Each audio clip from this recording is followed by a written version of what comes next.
यहाँ मोहब्बत सिसक रही है। बहुत सारे कविता हैं, बहुत सारे शेर हैं जो मैं आपको पहले थोड़ा थोड़ा मैं सुना देता हूं। आ तुझे चांद सा हसीन कहूं, आ तुझे फूल सा रंगीन कहूं, मेरी हर शाम रात तन्हा है, आ तुझे खूबसूरत सीन कहूं।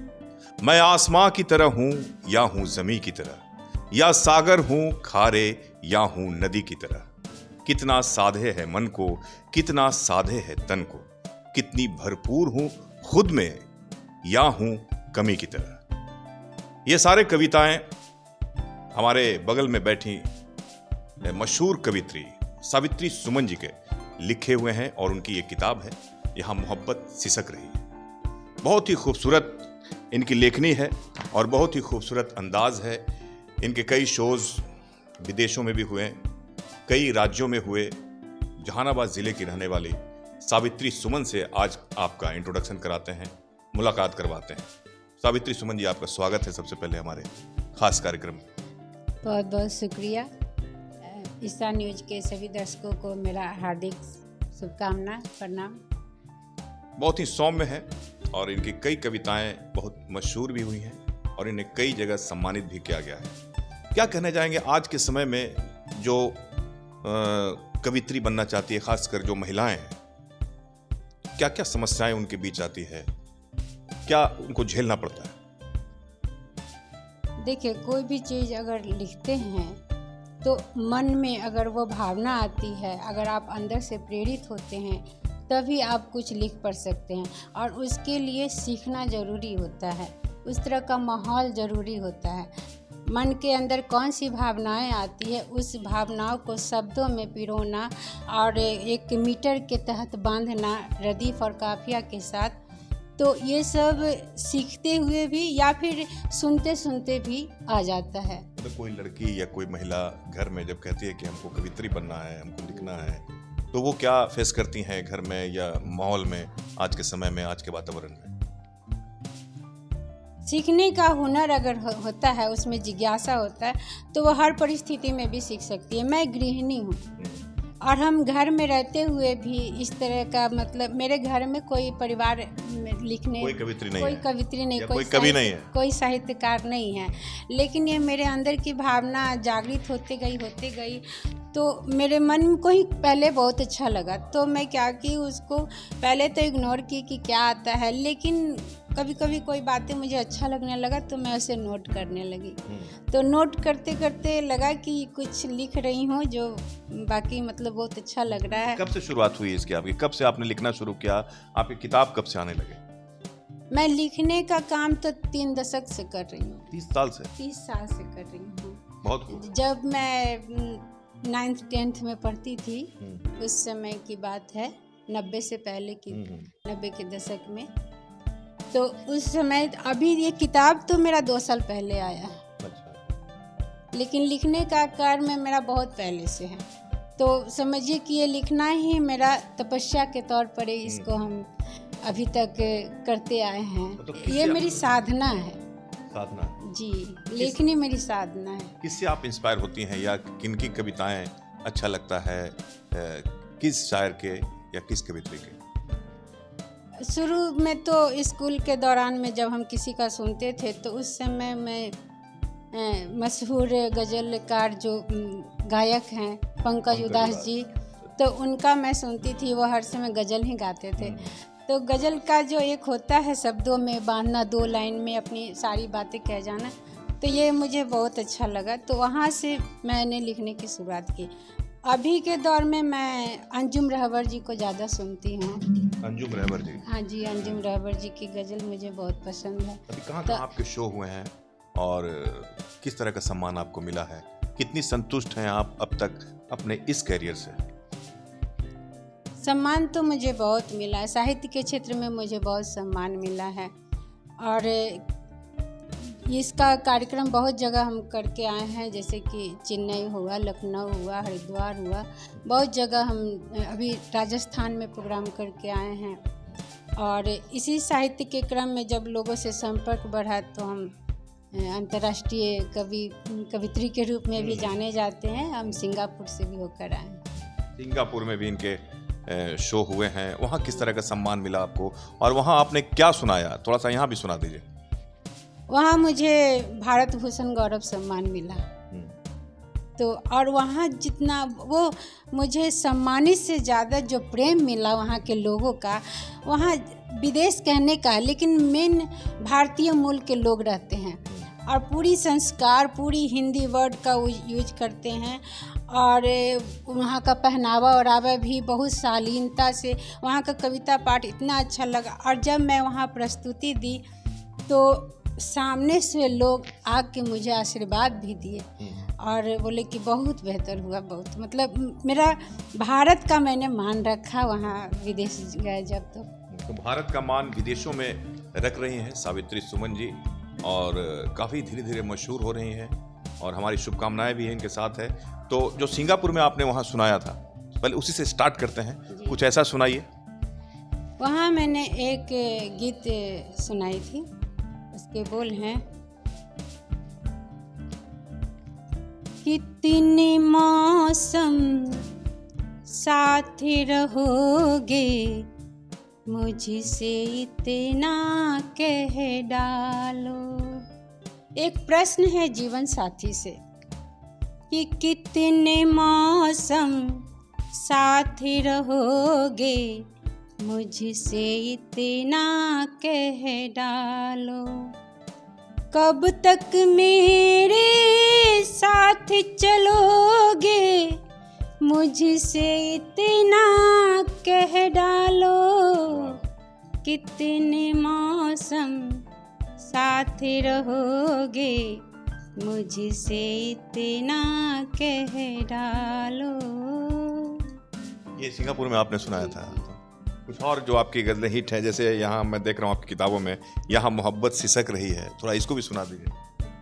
ये भी गज़ल का मैंने इसका शीर्षक दिया है, यहाँ मोहब्बत सिसक रही है मगर उसे कुछ खबर नहीं है। जिस राह से तुम गुजर रहे हो, जिस राह से तुम गुजर रहे हो, उस राह में तेरा घर नहीं है। यहाँ मोहब्बत सिसक रही है मगर उसे कुछ खबर नहीं है। चाहा तुमको पाकीज़ा दिल से, चाहा तुमको पाकीज़ा दिल से, दिल नहीं कोई आराम खाना, जमाने से छीन लूंगी तुझको, जमाने से छीन लूंगी तुझको। मुझे किसी की फिक्र नहीं है, यहाँ मोहब्बत सिसक रही है मगर उसे कुछ खबर नहीं है। बहुत खूब। एक और आपका बहुत ही हिट है, मैं अकेला साथ चला, या इस तरह का था कोई, बहुत ही, वो अकेला मेरे साथ, तो भी उसको भी सुना दीजिए थोड़ा।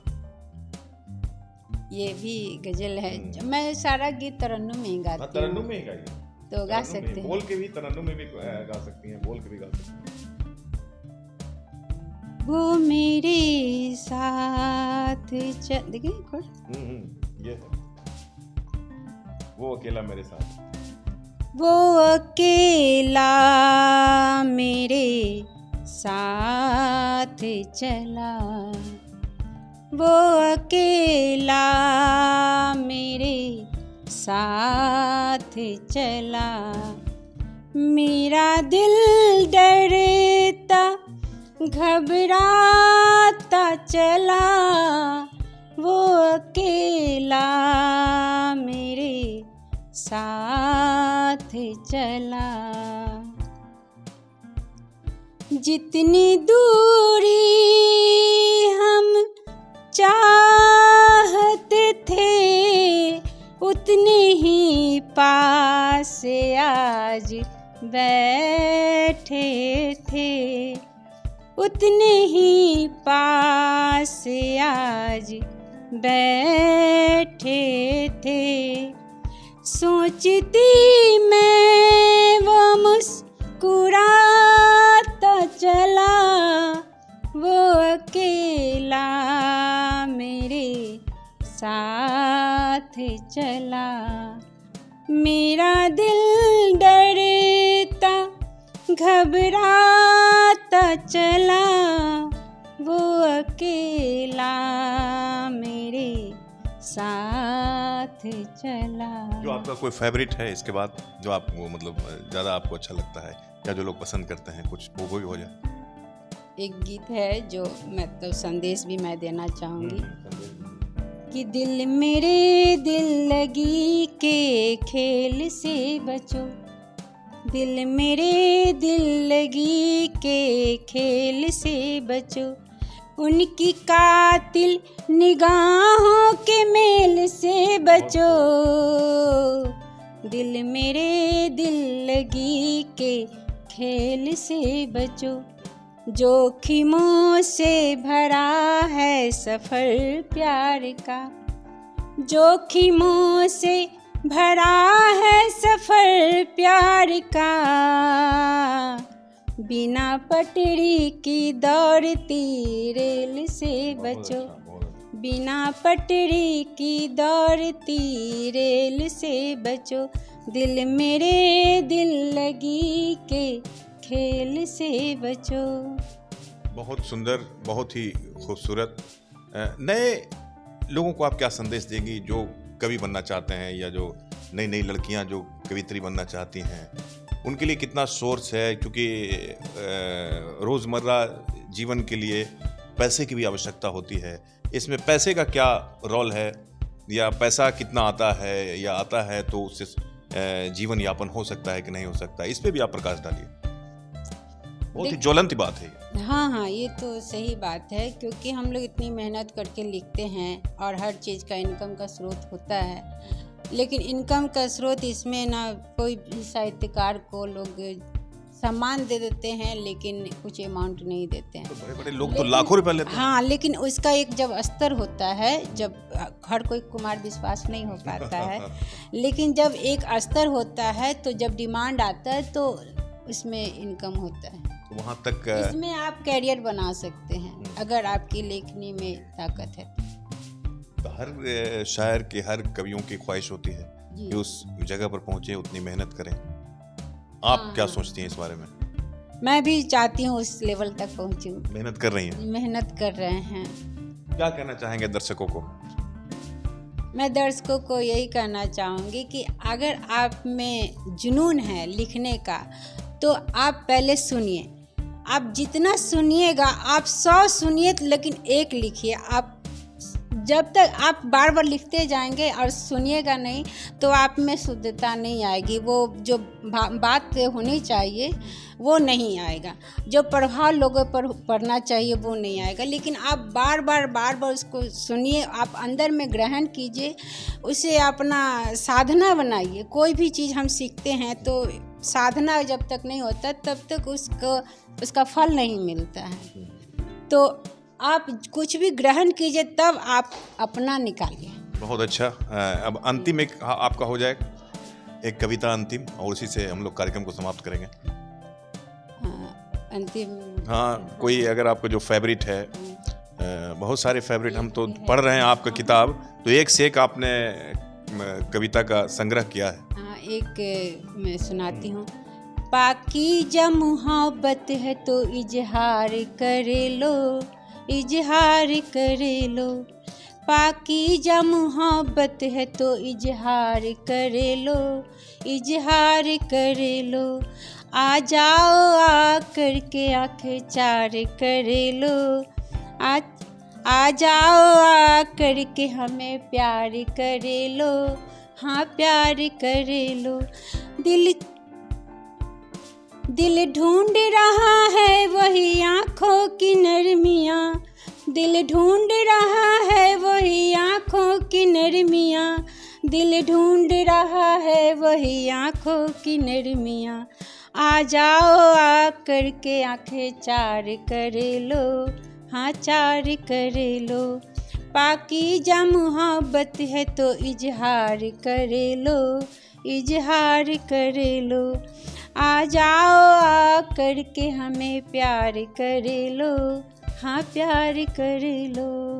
बहुत अच्छा। आंखों की खामोशियां कुछ पूछ रही है, होठों की रुसवाइयां भी कुछ पूछ रही हैं। बहुत सारी कविताएं हैं, अगर कविताएं शुरू होंगी तो शायद ये समय बहुत कम पड़ जाएगा।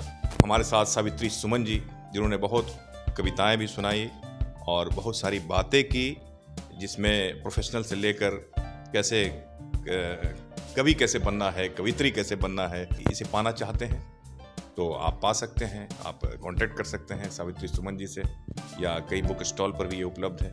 आप प्रोत्साहित कीजिए और अपनी दुआओं में शामिल कीजिए। इजाज़त दीजिए, नमस्कार।